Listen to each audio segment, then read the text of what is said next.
The day was cruelly hot, the kind of heat that pressed down on a person's shoulders like a weight. Dust swirled in the wind, sticking to her face, tangling in her hair, and coating her thin dress until she looked like a shadow of the woman she once had been. Each step felt heavier than the last as she made her way along the wagon-rutted road into town, her boots worn nearly through. She had been walking for miles, maybe days. Time no longer made sense to her. Hunger blurred the edges of her vision, and the faint promise of voices and buildings up ahead was all that kept her moving. The town was small, just a handful of wooden structures scattered across the wide, open land. A saloon with swinging doors stood crooked near the center, its sign faded by years of sun and storms. Beside it was the general store, the heart of the settlement, where farmers, ranchers, and drifters alike came for supplies. She paused outside, gathering what little courage she had left. Her hands trembled as she clutched the only possession of value she carried, a simple gold ring. It was plain but beautiful, its surface worn smooth with age. It had been her mother's, passed down through quiet hands and whispered promises. Now, it was the last reminder of family, of love, of a world that had slipped away. Her stomach twisted painfully, a reminder that sentiment could not feed her. She closed her eyes and whispered to herself, "Just a little food, just enough to stand." Again. With that, she pushed the door open. The cool shadow inside offered brief relief from the blistering sun. Shelves of flour, dried beans, and jars lined the walls. The smell of tobacco and old wood lingered in the air. The merchant, a broad-shouldered man with sharp eyes, looked up from behind the counter. He gave her a quick glance, her dusty clothes, her weary face, her thin frame, and his mouth tightened into a line. "I need bread," she said softly, her voice hoarse. "And milk, if you have it." The man raised a brow. "You got coin?" She hesitated, then opened her palm to reveal the ring. "This," she whispered, almost ashamed. "It's gold, enough for food." The merchant leaned forward, studied the ring, then leaned back again with a derisive snort. "Gold don't put seed in the ground, don't mend fences, don't milk a cow. Out here, gold ain't worth near as much as work. Come back with money or trade." Her heart sank. She had expected bargaining, perhaps a higher price than fair, but not outright dismissal. She tried again, desperation cracking her words. "Please, just bread. Anything. I'll come back. I'll find a way to pay." But he was already shaking his head. "No charity here, miss." The sound of her own breath filled the silence that followed. She closed her fist around the ring, her knuckles white, and turned on unsteady feet toward the door. Her vision blurred, not from tears alone, but from weakness. The world outside swam before her eyes as she stepped back into the glare of sunlight. The humiliation stung almost, as sharply as the hunger in her belly. Once she had been someone's daughter, someone's pride. Now she was a beggar, and even her last treasure had failed to buy her dignity. She pressed a hand to the wooden post outside the store, steadying herself as her knees threatened to buckle. The town carried on around her, voices, wagons, and the sound of horses' hooves. But to her, it felt like she stood utterly alone. What she did not know, however, was that someone had been watching from across the street. A young man with quiet eyes, leaning against the hitching post near the saloon, had seen it all. The way she had offered her ring, the way the merchant had turned her away, the way she now clung to the post, swaying like a reed in the wind. And, though she did not know it yet, her life was about to change because of that stranger. The door of the general store creaked shut behind her as the merchant's words still echoed in her ears, sharp, dismissive, final. She had entered with fragile hope, clutching her mother's ring like a lifeline, but now she felt that hope crumbling beneath her ribs. Inside that dim-lit store, she had expected hunger to be eased, at least for a night. Instead, she was reminded of her place. A stranger with nothing. A beggar in a land where survival was hard enough even for those who belonged. The merchant's refusal had not been cruel in the way of raised voices or angry words. It was worse. It was the coldness of indifference. He had looked at her as though she were not even a person, but another burden, another mouth to feed that no one had asked for. His lips had pressed into a thin line, and his eyes, calculating and sharp, had scanned her up and down as though measuring how much trouble she might bring. "Gold don't fill bellies," he had said, his voice flat as a shovel scraping stone. "We deal in trade, in coin, in work, not trinkets." A trinket. That was what he had called her ring.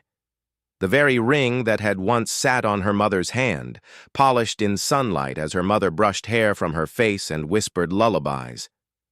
It was not a trinket. It was memory, blood, love. And yet, in the merchant's eyes, it was nothing but metal that served no purpose here. She had pleaded, though her pride told her not to. Hunger had a way of silencing pride. Her words had cracked with desperation as she begged him for just a little bread, just enough to get through the night. But the man's face never softened. If anything, it grew harder, as if he resented even the sound of her voice. His hand, thick and calloused, had waved her away as though brushing off a fly. "No charity here," he'd said, and the words had slammed into her like a door shutting tight. The humiliation burned more fiercely than the hunger in her stomach. She had stood frozen for a moment, ring still clutched in her palm, unable to comprehend how even this small hope had been denied her. Finally, with the faintest nod, a gesture of surrender, she had turned and left. The weight of rejection, heavy on her shoulders. Outside, the sunlight had seemed harsher, the air hotter, the world sharper.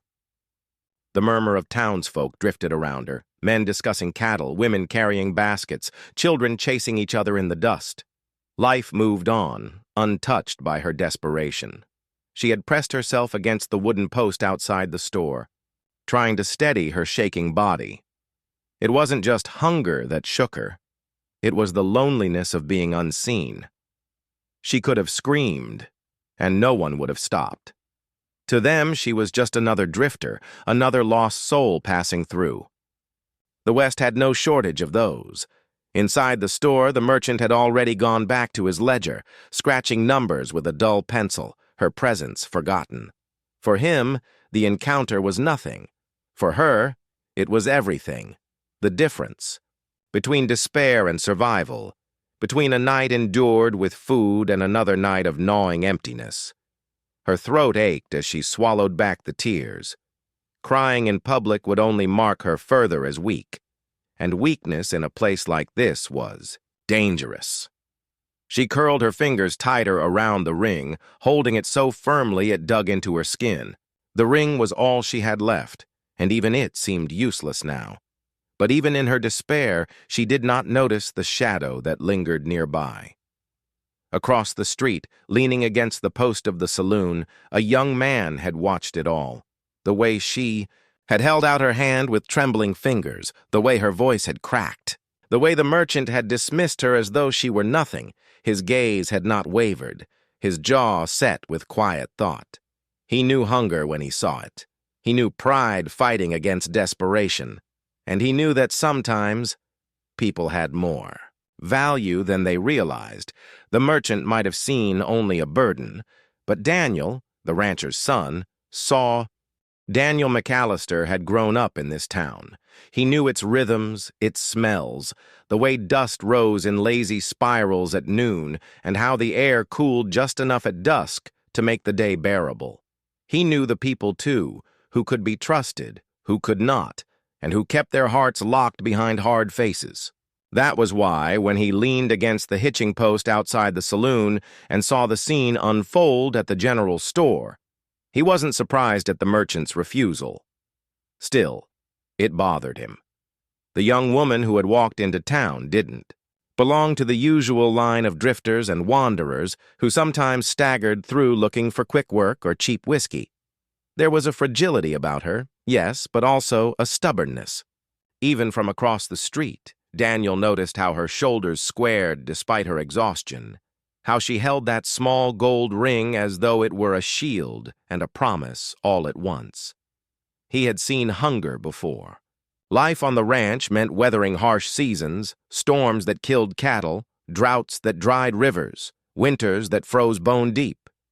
He knew what hunger did to a body. The hollow cheeks, the trembling hands, the faraway look in the eyes as, if the mind was too tired to stay anchored. The girl carried all those marks. Yet beneath them was something else, a quiet endurance. When she emerged from the store, the refusal fresh in her downcast eyes, Daniel's chest tightened. She pressed her hand to the wooden post, as if it were the only thing keeping her from collapsing. Her other hand closed around the ring, gripping it so hard it might draw blood. Daniel's instincts stirred. His father always said he had inherited his mother's way of noticing too much. While other men walked past suffering with hardened eyes, Daniel couldn't seem to look away. He had never been the loudest or the boldest of the ranch hands, but he was steady, observant, and carried a kind of quiet strength that often spoke louder than words. He stayed where he was, half shadowed by the saloon's overhang, studying her. He wondered who she was, where she had come from, and what kind of life had driven her here with nothing but a ring to trade for bread. She looked no older than he was, perhaps 20, maybe younger, but the weight she carried in her eyes belonged to someone who had seen too much already. A group of men passed between them, laughing and talking of cattle prices, and Daniel shifted slightly so he would not lose sight of her. He could see her breathing shallowly, her body swaying as if it might give out. For a moment he considered going to her right then, offering his hand, offering words. But Daniel was not reckless. He knew the world had teeth, and he knew that approaching a stranger too quickly could spook them, especially one already cornered by desperation. So he waited, patient, watchful. He told himself he was only curious, but deep down he already knew better. Something about the way she stood there, small, alone, but still refusing to crumble, stirred something in him that he could not ignore. The town around them bustled on. Wagons rolled by, children darted in play, the smith hammered iron across the street. Yet for Daniel, it was as if the world had narrowed to the space between him and the girl at the post. He saw how she blinked against the brightness, how her lips trembled as if words formed silently, how she closed her eyes briefly, perhaps in prayer, perhaps in surrender. He clenched his jaw, making a decision. The merchant's coldness had left her discarded, but Daniel would not let her fall into the dust unseen. He might not know her story yet, but he knew this. She needed food, she needed rest, and whether she believed it or not, she needed someone to see her. And Daniel, standing in the shade across the street, had already chosen to be that someone. The girl leaned against the post outside the general store, her body swaying with exhaustion, her lips pressed into a thin line as if to hold back both hunger and despair. She thought herself unseen, just another shadow in the dust, but Daniel had already crossed the street before he realized he'd decided to. His boots struck the hard-packed earth in steady rhythm, not rushed, not hesitant. He approached as one might approach a skittish animal, calm, measured, respectful. He knew better than to crowd her. Life had taught him that desperation makes people wary, and she had the look of someone who had been turned away too many times already. When Daniel stopped, he left a few feet of space between them. He saw her shoulders stiffen at his presence, her hand tightening around the ring until her knuckles whitened. Slowly she turned her head, and their eyes met. Hers were wary, guarded like a shuttered house. But behind that guardedness was raw fear and bone-deep weariness. Daniel felt it strike something inside him, like the echo of loneliness he knew from long nights on the ranch, but magnified tenfold. "You all right, miss?" His voice was low, even, touched with a gentleness that surprised even himself. She blinked, hesitated. Her throat bobbed as though she tried to swallow words she didn't trust. I'm fine," she whispered, though the tremor in her voice betrayed her. Daniel glanced toward the store, then back at her. Didn't look like he was willing to trade. Her jaw tightened. She shifted her gaze away, ashamed. "He said the ring was useless," she murmured, lifting her hand just enough to show him the small band glinting in the sun. Her voice cracked. "It's all I have left." For a moment, Daniel studied the ring, plain gold, worn thin by years of touch and memory. He thought of his own mother, gone years now, and how he still kept her scarf folded in the bottom of a drawer. Some things could not be measured in coin or barter. He shook his head softly. That man was wrong. Her eyes flickered back to his, startled. She searched his face for mockery but found none. Daniel's gaze was steady, his mouth set with quiet conviction. "It's not gold we need out here," he said, his tone no louder than the breeze but carrying a weight she felt in her chest. "It's you." The words fell between them, like something sacred, and for a moment she simply stared, not understanding. She almost laughed, though not from humor. "Me?" she asked, her voice raw. "I have nothing. I can't even buy bread." Daniel's lips curved in the faintest smile, not of amusement but reassurance. "You've got more than you think. Hands that can work. A will that hasn't broken, even if you feel close. That's worth more than gold here." The girl's throat tightened. No one had spoken to her like that in so long, not with pity, not with scorn, but with simple, quiet belief. She felt heat sting her eyes, and she blinked quickly, not wanting him to see her cry. Daniel, sensing the depth of her silence, tipped his hat slightly and took a step back. "My family's ranch isn't far. We've always got room at the table for another. If you want food, a place to sit a while, you'd be welcome." Her heart lurched. She had learned the hard way not to trust offers too easily. Yet the steadiness in his voice, the way he gave her space rather than pressing closer, made her believe he wasn't trying to buy her, trick her, or pity her. He was simply offering. For the first time in a long while, she felt something other than fear or hunger. She felt seen. The girl stood silent for a long moment, Daniel's words hanging in the air between them like something fragile. She had been offered things before: false kindness that came with hidden strings, pity that turned into mockery, or help that was snatched away before she could hold it. But this was different. Daniel hadn't pressed her, hadn't reached for her, hadn't demanded anything in return. He had simply extended an invitation and left the decision in her hands. Her first instinct was to refuse. Pride was often the last defense of the desperate, and hers still lingered in the edges of her voice when she said softly, "I don't need charity." Daniel's mouth quirked, not in derision, but in quiet patience. "Didn't say it was charity. I said it was supper." Something about the way he said it, plain, unembellished, as if he were inviting a neighbor rather than rescuing a stranger, disarmed her. She opened her mouth, then closed it again, her grip tightening on the ring. Her body swayed.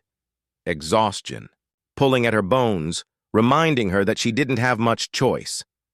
Her stomach growled then, loud enough that Daniel heard it. He didn't comment, didn't smirk, just gave a small nod as though the decision was already made. "Come on. My father won't mind, and my little sister'll be glad for company. She's talkative enough for both of us." He stepped back, giving her space to decide. She hesitated, her feet rooted in dust and doubt. Every instinct told her not to trust too easily. Yet another instinct, older, quieter, the one that had carried her through miles of empty roads and endless nights, whispered that maybe, just maybe, she could risk this. Finally, with a breath that trembled on release, she nodded. "Just for supper," she whispered, as if binding herself with limits. Daniel's eyes softened, though he didn't press further. Just for supper. The walk to the ranch was not long, but for her it felt like stepping into another world. The town's bustle fell behind them, replaced by the open stretch of prairie and the quiet sound of cicadas in the grass. The land rolled out before her in shades of gold and green, the late sun painting the horizon. Daniel walked beside her, not too close, not too far, his silence companionable rather than pressing. Now and then, he asked a small question. If she was tired, if she needed to slow down. But he didn't probe about her past. She was grateful for that. Too many scars lay there, and she wasn't ready to peel them open. When the ranch came into view, her breath caught. A wide stretch of land spread out before them, fences lined with grazing cattle, a barn standing tall and sturdy, and a farmhouse, with smoke curling gently from the chimney. The place looked alive, lived in, cared for, a stark contrast to the emptiness she had carried within herself. On the porch, an older man stood watching their approach, his posture straight, his presence commanding but not unkind. Beside him, a little girl no older than 8 leaned against the railing, her eyes bright with curiosity. Daniel tipped his hat toward them. "That's my father, John McAllister. And that whirlwind there is Lily." The little girl broke into a grin, waving enthusiastically before darting inside to announce the arrival of a guest. The sound of her laughter floated back, light and infectious, tugging at something in the young woman's chest. John McAllister's gaze shifted from his son to the stranger at his side. His eyes were sharp, assessing, but there was no cruelty in them. Only the watchfulness of a man who had weathered storms and knew the weight of strangers arriving at his door. Daniel spoke first. "She's coming to supper." The older man gave a short nod. "Then she's welcome." And just like that, the decision was sealed. She stepped onto the porch, the scent of warm bread and stew drifting from inside, and for the first time in what felt like forever, she dared to hope that perhaps she had not walked into another dead end, but into the beginning of something she hadn't known she was searching for. Belonging. The farmhouse smelled of warmth and life the moment she stepped through the door. The scent of stew simmering on the stove mingled with fresh-baked bread, carrying a comfort so sharp it nearly broke her. She had not smelled a real meal in weeks, months perhaps, and the ache in her stomach deepened until it was almost unbearable. Lily, Daniel's little sister, darted around the table with boundless energy, dragging extra plates and mismatched silverware into place. Her chatter filled the room, a string of questions and observations that left no room for silence. "What's your name? Do you like stew? I hope you're not allergic to carrots because Papa says carrots make you strong, and Daniel always eats 2 bowls, but I don't think I could ever eat 2 bowls." The girl's words tumbled so fast that the stranger couldn't keep up, but Daniel chuckled and gently hushed her. "Give her a chance to breathe, Lily." Their father, John, sat at the head of the table, his movements deliberate as he ladled stew into bowls.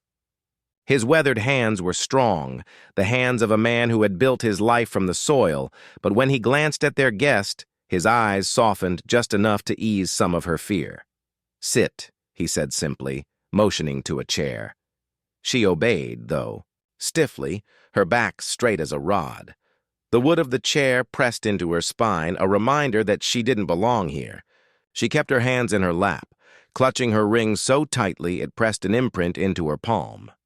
She expected judgment, whispers, or pity, but instead bowls of stew and thick slices of bread were set before her without hesitation. The first bite nearly undid her.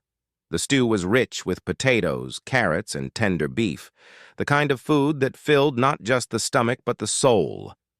Her throat tightened as she swallowed, and she had to blink hard against the sting in her eyes. She wanted to devour it all in seconds, but instinct and pride held her back. She forced herself to eat slowly, carefully, though every fiber of her body screamed for more. Lily watched her with wide eyes, then grinned. "You were hungry, huh?" Heat rose in her cheeks, shame flooding her. But before she could stammer, "An apology," Daniel spoke. "We all get hungry, Lily.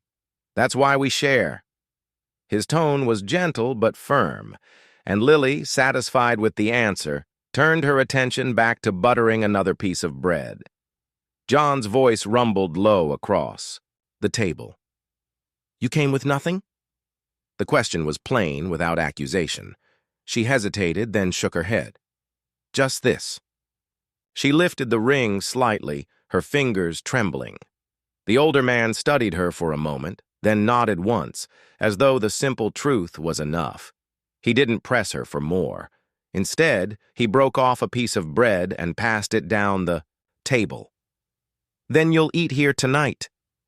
No one goes hungry at my table." The words hit her harder than she expected. No one goes hungry. For so long, hunger had been her shadow, her companion, her shame. To be told so plainly that she would not have to endure it here felt like being handed a gift too precious to name.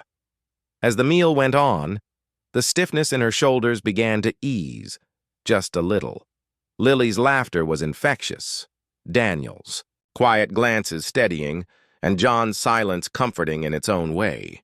For the first time in months, perhaps years, she felt a flicker of something she had thought lost to her forever: belonging.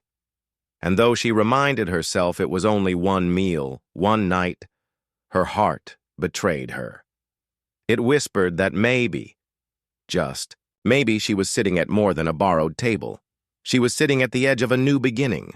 The next morning, she woke to the faint crowing of a rooster and the creak of floorboards beneath footsteps moving through the farmhouse. For a moment, she lay still on the small cot Lily had insisted she take. The quilt smelled faintly of lavender and sun, a far cry from the cold nights she had spent on hard ground. It was tempting to sink deeper into the warmth, but she knew better. If she was to remain here, even for just another day, she could not be idle. She rose quietly, smoothing the cot with careful hands as though tidiness might repay the kindness she had been shown. Her stomach still felt the weight of the stew from the night before, but her heart carried a heavier weight, the need to prove she was not a burden. When she stepped into the kitchen, she found John already at the table, sipping coffee while Daniel pulled on his boots near the door. The smell of bread lingered from yesterday, though the stove was cold now. John's eyes flicked up. "Morning." "Morning," she whispered, tucking a strand of hair behind her ear. Then, almost too quickly, she added, "I'd like to help, please." John studied her a long moment, his silence as steady as the ticking clock on the wall. Finally, he nodded. Plenty of work on a ranch, and so the day began. At first, she found small tasks to keep her hands busy, sweeping the kitchen, washing, yesterday's dishes, mending a shirt Lily had torn. She moved quietly, careful not to be in the way, yet determined to show she had purpose. When she carried the mended shirt out to where Daniel was saddling a horse, he looked up, surprise flickering across his face. "You sew?" he asked. "A little," she admitted. I had to learn." Daniel's smile was brief but genuine. "That's good. We always need an extra pair of hands." Later, she followed him and his father to the barn. The air smelled of hay and leather, of animals and work. At first, she hesitated, uncertain how to begin, but Daniel, patient as ever, showed her how to scatter feed for the chickens, how to lead a skittish calf back into its pen, how to carry buckets of water without spilling too much. The tasks were small, but to her they felt monumental. Each. One reminded her she could still contribute, still matter. By midday, her muscles ached in ways they hadn't in a long time, but it was a good ache. The ache of usefulness, of work honestly done. Sweat plastered her hair to her temples, and when Lily came skipping with a cup of water, the girl's laughter rang out. "You're part of the ranch now." She almost laughed herself, though her throat tightened at the words. Part of the ranch. No one had spoken of her as part of anything in so long. That evening, around the supper table, the atmosphere had shifted. Where last night she had sat stiff and uncertain, tonight she felt the faintest thread of ease weaving through her.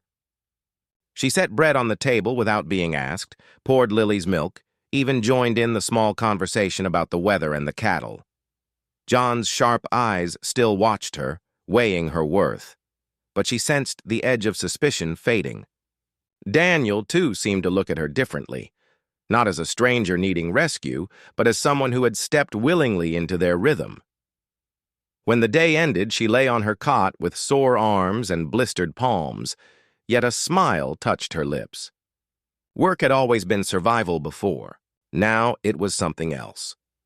An offering, a bridge into belonging.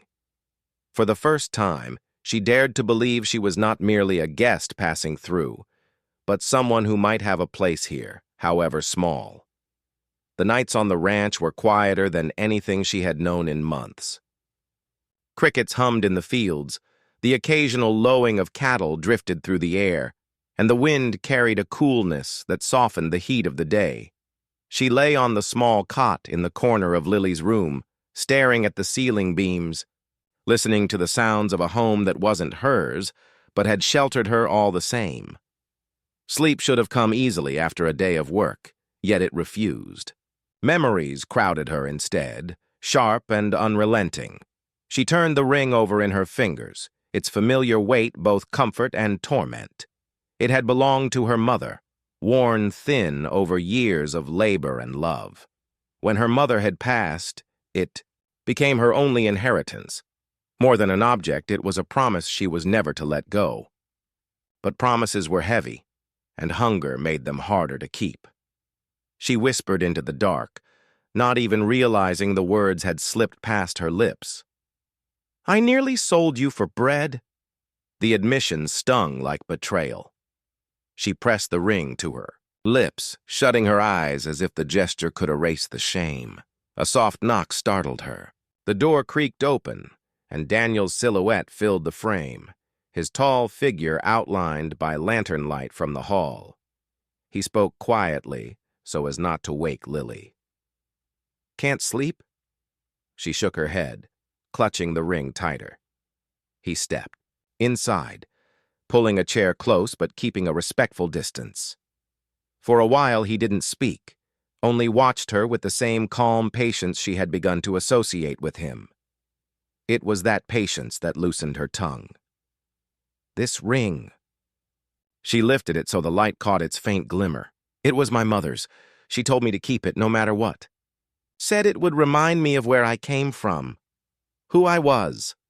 Her voice cracked, brittle with the weight of memory. "But yesterday I almost gave it away for bread. What does that say about me?" Daniel leaned forward, resting his arms on his knees.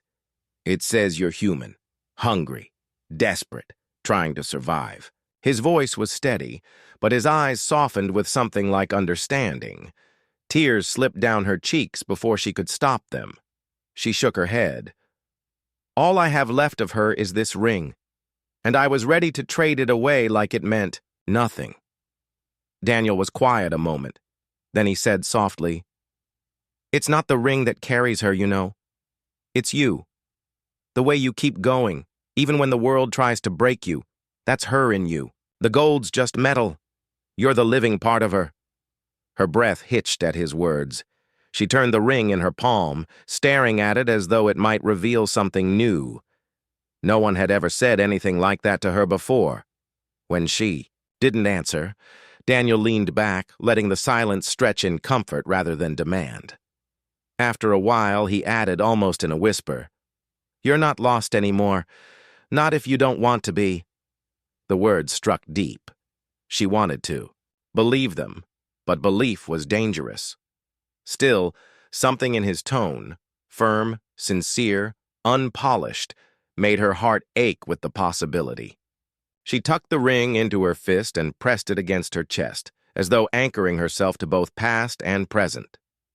Daniel stood then, tipping his head in quiet good night, before leaving her to the soft hum of crickets once more. She lay, back on the cot, the weight of the ring still in her hand, but for the first time in years, she felt its meaning shift. It was no longer only a relic of what she had lost. It was a reminder of what she might still find. The storm rolled in with little warning. One moment, the horizon glowed with the last blush of sunset. The next, dark clouds surged over the prairie like an advancing army. The air thickened, heavy with the scent of rain and the low rumble of thunder. On the ranch, storms were no small matter. They could undo weeks of labor in a single night. Daniel was already saddling his horse when his father's voice rang from the porch. "We'll lose half the herd if we don't move them into the south pasture." Lightning cracked across the sky, illuminating the field where cattle huddled in nervous clusters. Panic in animals could be deadly. Once they stampeded, there was no stopping them. She had been standing near the barn, gathering laundry from the line, when the first drops of rain struck her face. For a moment, instinct urged her to retreat indoors where it was safe, but then she saw Daniel mounting his horse, his jaw set with grim determination. John was already striding toward the corral, barking orders. Even little Lily clung to the porch post, wide-eyed but steady, as though she had seen storms like this before. Without thinking, she dropped the laundry and ran. "What can I do?" she shouted over the rising wind. Daniel turned in surprise, rain dripping from the brim of his hat. "This isn't your fight. Get inside." But she shook her head fiercely.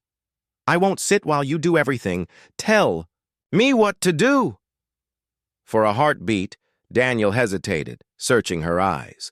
He saw not weakness, but a raw determination that matched the storm itself. Finally, he nodded. "Help drive them toward the fence line. Keep them moving. Don't let them scatter." She grabbed a lantern and followed him into the field. The ground was already slick with mud, her boots sinking with every step, but adrenaline pushed her forward. The cattle bawled in fear, their hooves churning the earth. Daniel rode hard, circling wide, his shouts carrying through the wind as he herded the animals together. She waved the lantern, shouting until her throat burned, pushing stragglers toward the main group. Lightning split the sky, thunder crashing so loudly it rattled her bones, but she kept moving, her heart hammering with both fear and resolve. Mud splattered her dress, rain soaked her hair, yet she felt more alive than she had in years. At one point, a young calf slipped in the muck, bleeding desperately as the herd surged past. Without pause, she rushed forward, slipping to her knees as she hauled the terrified animal upright. Its weight nearly toppled her, but she pushed with every ounce of strength she had until it stumbled back into the safety of the group. Daniel saw it from across the field. Pride swelled in his chest, tempered with worry, but he could not deny what he witnessed. She was not fragile, not helpless. She was fire meeting fire.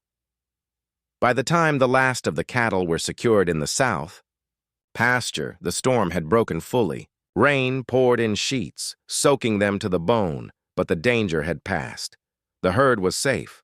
Breathless, covered in mud, she leaned against the fence, her chest heaving. Daniel dismounted and strode toward her, his own clothes plastered to his skin, his face streaked with dirt and rain. For a moment, neither spoke. The storm still roared above, but between them there was only a charged silence. Finally, Daniel said, his voice low but certain, "You saved more than a calf tonight. You proved you belong here." She swallowed hard, unable to answer. Her whole body ached, Her hands trembled, but inside her, something fierce and unshakable had taken root.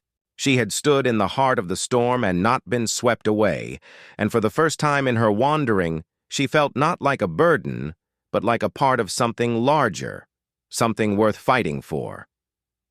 The storm passed as swiftly as it had come. By morning, the land was quiet again, washed clean by the night's rain.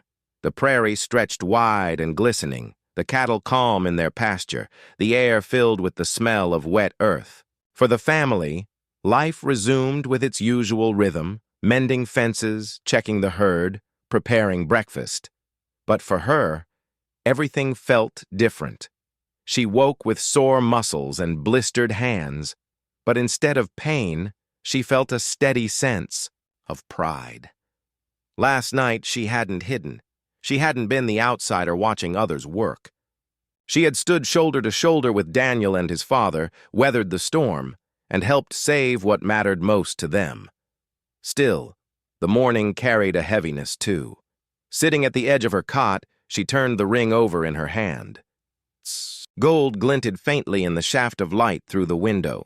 This little band had once been her burden, a symbol of what she had lost, of how far she had fallen. She had tried to trade it for bread, ashamed of what desperation had reduced her to, yet somehow it had led her here, to this ranch, to these people, to Daniel. That thought frightened her.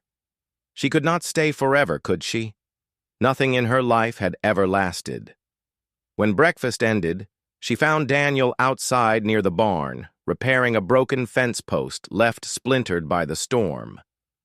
He looked up as she approached, brushing damp hair from his forehead. His smile was small, tired, but steady, the kind of smile that always seemed to anchor her. "I wanted to thank you," she said softly, clutching the ring. He tilted his head. "For what?" "For yesterday. For everything." She stepped, closer, holding out her hand. The ring lay in her palm, gleaming against her dirt-streaked skin. "I can't stay without giving something back. It's all I have. Take it, sell it, use it for the ranch." Daniel glanced at the ring but didn't reach for it. Instead, he looked at her, his eyes steady and unflinching. Slowly, he closed her fingers around it again, his rough calloused, hand warm against hers. "Keep it," he said, his voice no louder than a whisper but firm with conviction. "We didn't need your gold. We needed you." The words settled into her heart like a seed finding soil. Her breath caught, her eyes, burning with tears she couldn't hold back. "Me?" she whispered, her voice breaking. "I have nothing." Daniel shook his head, his gaze unwavering. "You've got strength, courage, a heart that refuses to quit, even when the world's against you. You're worth more than gold, out here, more than you realize." Her knees felt weak, but not from hunger this time. From the weight of being seen, truly seen, in a way she hadn't been in years. She pressed the ring to her chest, not as a symbol of what she had lost, but of what she was beginning to find. A place, a family, maybe even love. Behind them, the ranch stirred with life. John calling from the pasture, Lily's laughter ringing. Through the yard, but in that moment the world seemed to narrow to just the two of them. She slipped the ring back onto her finger. Its meaning had changed. No longer a reminder of a home gone forever, it was now a promise of the home she might be building here. For the first time, she let herself believe in the possibility. Not of passing through, not of merely surviving, but of belonging. And as Daniel turned back to his work, the faintest smile touched her lips. The storm had tested her, but it had also revealed something truer than hunger or fear. She was not alone anymore.